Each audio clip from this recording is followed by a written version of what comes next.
Au sommaire de cette édition, le chef de l'État a procédé ce matin au lancement officiel des activités de la Banque des dépôts du Trésor. Selon le capitaine Ibrahim Traoré, cette banque est un outil, est un symbole de souveraineté économique et financière du Burkina qui sera plus proche des populations et qui contribuera au développement socio-économique de notre pays.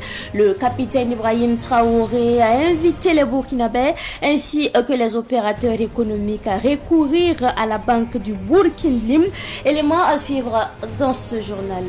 Et puis, connus sous l'appellation des Wayiyans, ils ont décidé de veiller sur le pouvoir du chef de l'État depuis son arrivée au pouvoir. Ils font la veille citoyenne au niveau des ronds-points.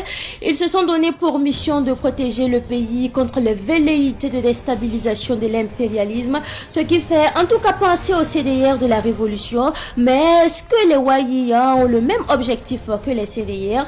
Élément de réponse dans ce journal. Mesdames et messieurs, bonsoir et bienvenue à ce rendez-vous consacré à l'actualité sur Savane TV. Le capitaine Ibrahim Traoré a lancé ce matin les activités de la Banque des dépôts du Trésor BDT, sise à Koulouba. C'est une banque qui permettra au Trésor public d'optimiser la gestion des ressources financières publiques. Le chef de l'État a déclaré que le Burkina Faso est en route vers son indépendance économique et financière. Les Burkinabés sont invités à faire de la BDT leur principal outil de financement. Le chef de l'État a aussi mentionné qu'avec l'intégrité comme boussole, cette banque est un outil, est un symbole de souveraineté économique et financière du Burkina Faso. Un appel a été lancé à l'endroit des organismes publics et privés de développement et des opérateurs économiques à recourir à la banque du Burkina pour justement participer au développement du pays. Au Conseil supérieur de la communication, Louis Modeste Ouedraogo prend la tête de l'organe régulateur des médias. Dans un décret en date du 31 juillet, Louis Modeste Ouedraogo remplace Idrissa Ouedraogo, qui était président de cette instance de régulation depuis 6 mois. Louis Modeste Ouedraogo est juriste consultant en réforme juridique et institutionnelle et en droit numérique. Il était également vice-président du CSC depuis les 6 derniers mois. Le bilan des examens et concours de l'année 2024 est satisfait. Le ministre Jacques Sostène Dengara l'a exprimé au cours d'une conférence de presse cet après-midi même à Ouagadougou. C'est un reportage signé Samuel Moko et Richard Kabori. Les examens organisés par le ministère en charge de l'éducation nationale à travers la Direction générale des examens et concours sont le certificat d'études primaires, CEP, le brevet d'études du premier cycle, BEPC, le brevet d'études professionnelles, BEP, et le certificat d'aptitude professionnelle, CAP. Selon le ministre Jacques Sostène Dingara, les examens se sont déroulés dans toutes les 13 régions du Burkina Faso et le bilan est satisfaisant. Le CEP en 2024 a eu un taux de succès de 82,16% contre un taux de 71,48% en 2023. En ce qui concerne donc le BEPC, on enregistre un taux de succès de 47,19%. Ce taux était de 38,27% en 2023. En ce qui concerne donc les examens techniques, BEP et CAP, on enregistre un taux de 68,73% contre un taux de 75,57% en 2023. Enfin, le baccalauréat qui a enregistré un taux de succès de 52,61%. Ce taux de succès était de 39,27% l'année précédente. C'est un bilan partiel au niveau du bac, en attendant donc les résultats bien sûr de la session de remplacement qui aura lieu en septembre. Selon le ministre Jacques Sostène Dingara, la journée de l'excellence va se tenir le 23 août prochain. Je félicite tous les acteurs, sans exception aucune, pour les efforts fournis, pour les sacrifices consentis qui ont permis d'engranger ces performances. Du reste, son Excellence, Monsieur le Président du Faso, félicitera personnellement les plus méritants de ces lauréats, accompagnés des meilleurs enseignants, le 23 août 2024, et cela à travers la tenue de la journée de l'excellence scolaire Des cas de fraude ou de tentatives de fraude ont également émaillé le déroulement des différents examens. 13 élèves de Campti dans le sud-ouest ont été jugés le 23 juillet dernier. Quant aux fautifs de l'examen du baccalauréat, ils comparaîtront bientôt selon le ministre. Après ce reportage sur le bilan des examens et concours de l'année 2024, nous parlons de remaniement ministériel car le chef de l'État, le capitaine Ibrahim Traoré, a procédé hier à un remaniement ministériel. Les grands changements de ce remaniement avec Sidiki Kabri. Le jeu de chaises musicales fait par le président du Faso Ibrahim Traoré et son premier ministre Apollinaire Kelem de Tambela touche principalement 3 ministres. Celui qui était précédemment ministre des Transports, celui qui était par le passé ministre des Sports et l'ancien ministre délégué à la Sécurité. Ce dernier, Mahamadou Sana, devient donc dans le gouvernement Apollinaire Kelem III, ministre plein de la Sécurité. Celui qu'il assistait, à savoir le ministre Émile Zerbo, précédemment ministre de l'administration territoriale, de la décentralisation et de la sécurité, est délesté de la sécurité et renforcé avec les transports. Émile Zerbo est donc désormais ministre de l'administration territoriale et de la mobilité. L'ancien ministre des Transports, de la mobilité et de la sécurité routière Roland Somda est désormais ministre des Sports, de la jeunesse et de l'emploi. Dr Aboubakar Savadro quitte le sport pour l'enseignement secondaire et la formation professionnelle et technique. Il prend donc une partie du ministre de l'Éducation nationale Jacques Sostin Dengara, qui reste à son poste. Le ministre de l'Enseignement supérieur, de la Recherche et de l'Innovation reste professeur Agima Tombiano. Les autres ministres restent à leurs anciennes postes avec quelquefois des changements de dénomination. Ministre de l'Action humanitaire et de la Solidarité nationale pour Nandi Sommet. Ministre de l'Urbanisme et de l'Habitat pour Mikaïlou Sidbé. Ministre de la Santé pour Dr Robert Jean-Claude Kargougou. Tous les autres ministres restent à leur poste avec les mêmes dénominations. Surtout avec les ministres d'État. Général Kassoum Koulibaly à la Défense, Bassolma Bazi à la fonction publique et Emmanuel Ouedraogo à la communication. Les ministres délégués passent de 4 à 3 avec la titularisation de Mahamadou Sana à la sécurité. Les ministres délégués sont Eldine Estelle Cabré à la coopération régionale, Fatoumata Bako au budget et Amadou Diko aux ressources animales. Sous la révolution du capitaine Thomas Sankara, il était question de CDR. Dans le combat du capitaine Ibrahim Traoré, il est question de Wahia. Ces structures révolutionnaires ont-elles le même objectif? Utilisent-elles les mêmes moyens et méthodes? Dans ce contexte du 41e anniversaire de la révolution d'août 1983, la question est posée, et bien la réponse avec Abdoulaye Kinda.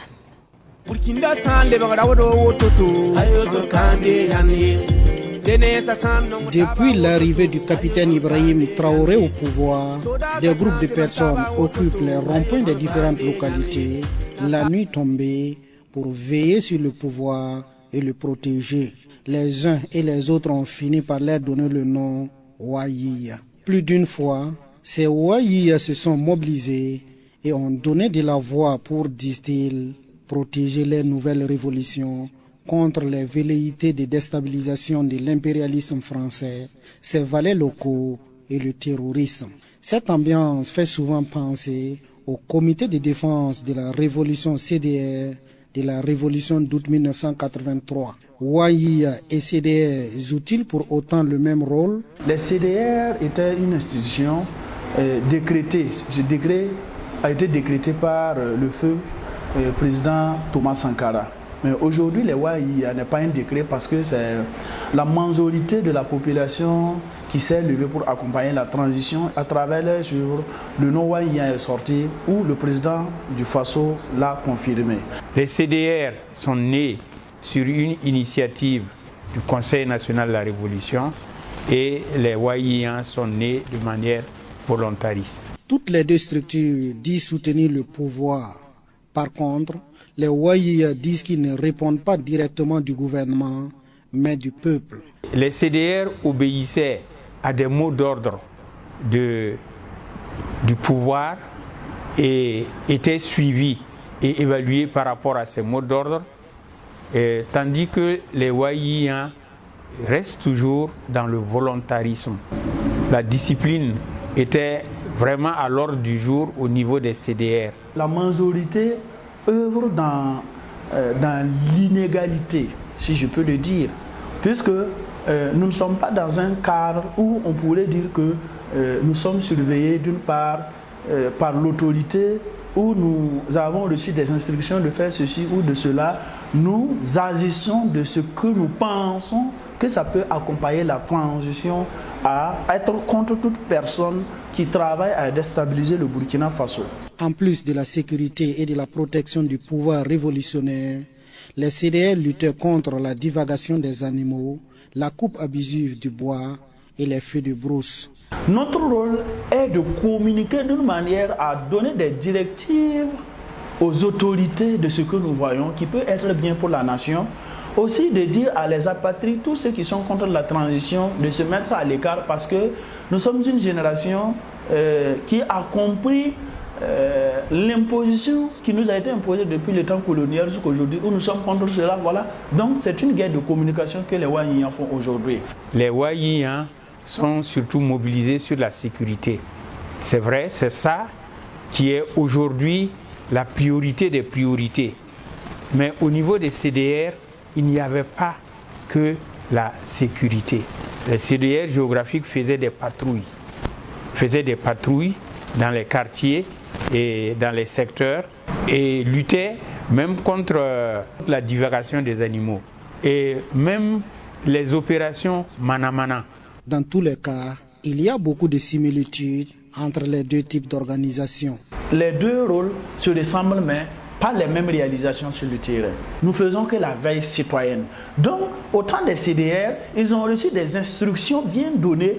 Dans le même idéal, les CDR et les Wanyans poursuivent tous le même idéal, à savoir défendre la révolution qui incarne les idées du président Thomas Sankara et du capitaine Ibrahim Traoré, tous deux des grands révolutionnaires pour le Burkina Faso, pour l'Afrique et pour le monde.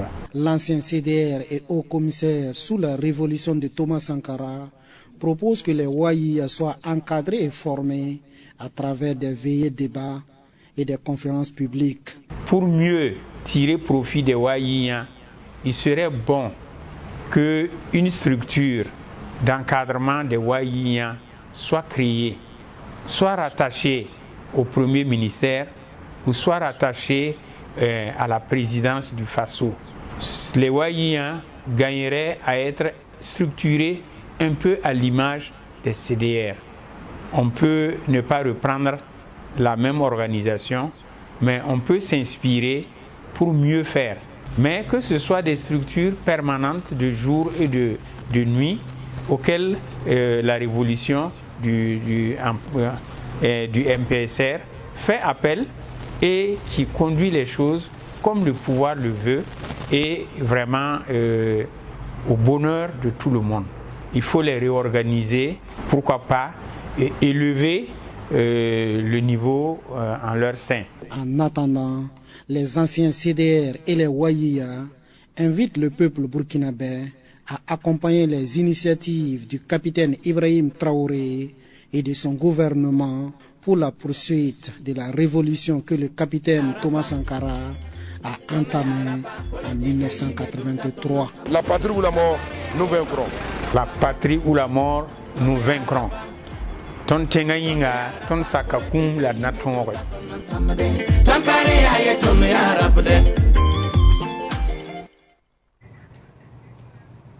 14 milliards de francs CFA hors taxes et 17 milliards de francs CFA, toutes taxes comprises. C'est la somme investie par le projet d'urgence de développement territorial et de résilience PDUTR dans la région du centre-est. Le projet a justement permis de réaliser sur le site du pôle de croissance de Bagré plus de 47 km de routes bitumées, des infrastructures sanitaires et éducatives.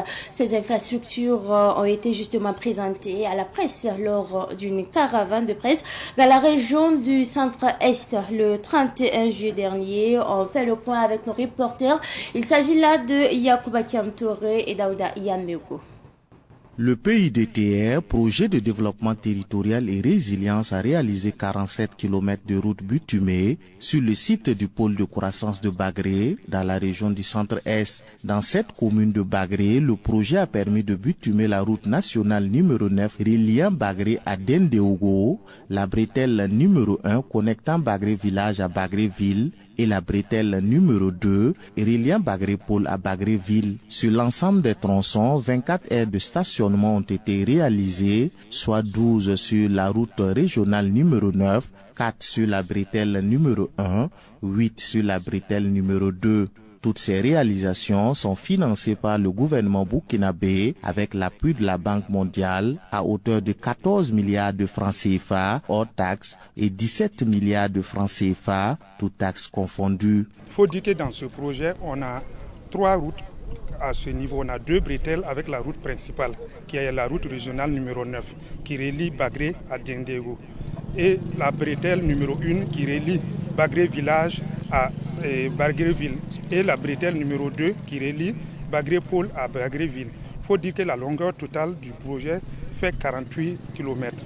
Et le budget est de 14 milliards 400 hors taxes et 17 milliards toutes taxes.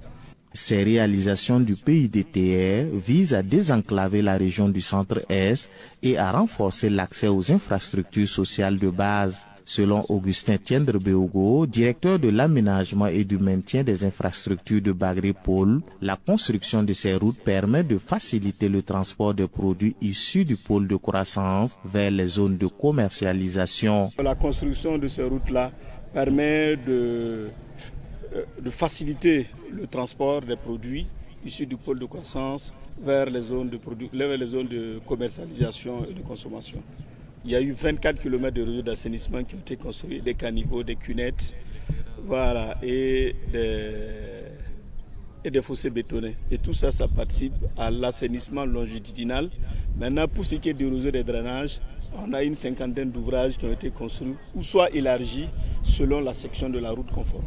En plus de ces infrastructures routières, le PUDTR a réalisé 18 forages, des canaux d'évacuation d'eau permettant ainsi de soulager les populations de la commune. Le projet a également clôturé des infrastructures éducatives et sanitaires dans la région du Centre-Est, dont l'école de Dirzé A et le CSPS de la même localité. Les usagers de la route et la population de Bagré ont salué l'initiative du PUDTR. Avant même l'avènement de cette clôture-là, on voyait même que les animaux, comme vous avez dit, les animaux là, en tout cas, se divaraient à n'importe quel moment. Et en plus de ça, comme avec même les goudrons, vous voyez, les motos même, les usagers ils roulent au hasard. Donc on interpellait, mais avec même les membres COSES. Mais avec cette clôture-là, on sent que vraiment il y a une nette amélioration. Au-delà même de la fluidité de la circulation, cette infrastructure-là, notamment le bitumage de la voie, a déjà désengorgé Bagré Pôle.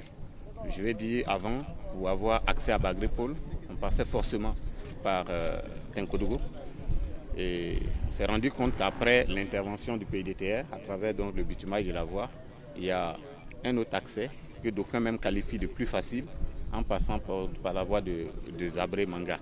Le PUDTR intervient dans la commune de la Boukoul du Mouhoun dans 16 communes, de l'Est dans 9 communes et du Centre-Est avec la prise en charge uniquement des investissements résiduels du projet pôle de croissance de Bagré. L'actualité de ce soir est également marquée par l'association burkinabé pour l'émergence de l'économie, de la culture qui veut apporter sa touche à la promotion du tourisme interne. Pour ce faire, elle organise du 16 au 22 août une semaine de découverte touristique SD Ouagar Bobo. Les responsables ont animé une conférence de presse hier après-midi pour annoncer justement l'événement. Revivons donc cette conférence de presse avec notre reporter Siblina Kilsi. Pour cette semaine de découverte touristique, l'association burkinabé pour l'émergence de l'économie de la culture ABSC veut permettre aux élèves et étudiants déplacés internes de découvrir les potentialités culturelles et touristiques du Burkina Faso. Ce sont des sites touristiques des localités de Ouagadougou, Sabou, Oundé, Bobo Dioulasso qui seront visités. Il s'agit d'un voyage touristique dont l'objectif est de faire la promotion, la valorisation et la découverte des sites touristiques internes en incitant les populations et particulièrement les jeunes à avoir du goût pour la promotion des valeurs endogènes et la restauration de notre patrimoine identitaire. Cette semaine de découverte vise également à encourager, à cultiver et à stimuler l'esprit de l'excellence en milieu scolaire et universitaire. Cette activité touristique devrait s'intéresser les élèves, les lycéens, les étudiants, les acteurs du public et du privé, hommes, femmes, jeunes et enfants du Burkina Faso. Pour cette première édition, l'ABC compte mobiliser au moins 100 élèves et étudiants. Les participations des élèves et étudiants de 15 à 18 ans sont conditionnées par le strict remplissage des actes d'autorisation parentale. Cette activité de l'ABC est parrainée par Saïdou Dambélé, commerçant à Bobo Dioulasso. Pour lui, c'est au regard de l'importance de l'activité qu'il a accepté cet accompagnement. Ils sont venus me dire ce qu'ils vont faire là. Je vois que c'est une bonne chose. Donc c'est là que je dis je vais le accompagner. Tout ce qu'ils disent de différents sites là, je vais le accompagner tout. Moi-même j'ai mon champ, propre champ. Comme si vous partez à Bobo comme ça, ni l'eau ni rien. J'ai fait 3 hectares de bananes. Je vais les amener là-bas, ils vont visiter. Il y a beaucoup d'enfants même, ils veulent travailler, mais ils ne savent pas comment faire. Et puis ils n'ont pas d'espérance, donc ils vont voir tout ça là. Cette semaine de découverte touristique va se dérouler du 16 au 22 août 2024. Au cours de cette semaine, une trentaine de sites touristiques seront visités. La danse est-elle reconnue comme un métier qui nourrit son homme? Pour répondre à cette question, notre reporter Madinatou Ouedraogo est allé à la rencontre de quelques danseurs résidant dans la ville de Ouagadougou. Chacun a partagé ses expériences et perspectives sur la danse au Burkina Faso.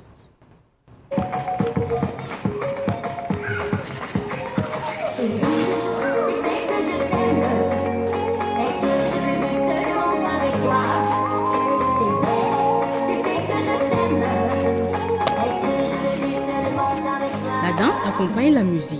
Elle englobe une grande diversité de styles et de traditions qui reflètent la richesse culturelle du pays. Dans la typologie des danses, il y a la danse traditionnelle et la danse contemporaine. Jamila Zerbo, connue sous le nom de la Bombasse, exerce ce métier depuis son jeune âge et collabore avec des artistes comme Idak Bassavé et Miss Ouedra. En 2016 que j'ai commencé à collaborer avec Idak Bassavé. Elle m'a vu une fois sur scène. Bon, on était parti à un festival Baba. Voilà, donc c'était en 2016. Donc quand je suis arrivée, effectivement, j'étais avec ma camarade dont je vous parlais. Donc je suis montée sur scène pour essayer de montrer ce que je sais faire. Ça à travers ça maintenant, elle m'a contactée après. Alors jusqu'à maintenant, je collabore toujours avec elle. Maintenant, j'ai eu à collaborer avec d'autres artistes. Plusieurs artistes plutôt. Maintenant, bon, ce ne sont pas mes artistes titulaires. Voilà, c'est après Idak maintenant. Idak était mon artiste titulaire. Elle est toujours mon artiste titulaire, mais après, Ouedra aussi m'a contactée par l'intermédiaire d'une danseuse, une amie, une grande soeur pour moi, Kadi Sakandé. Grâce à elle également, que voilà, j'ai commencé à danser avec Ouedra également. Mais ça, c'était en 2020. J'ai commencé avec Ouedra en 2020. Donc ça fait 4 ans aujourd'hui que moi et puis elle aussi, on collabore ensemble.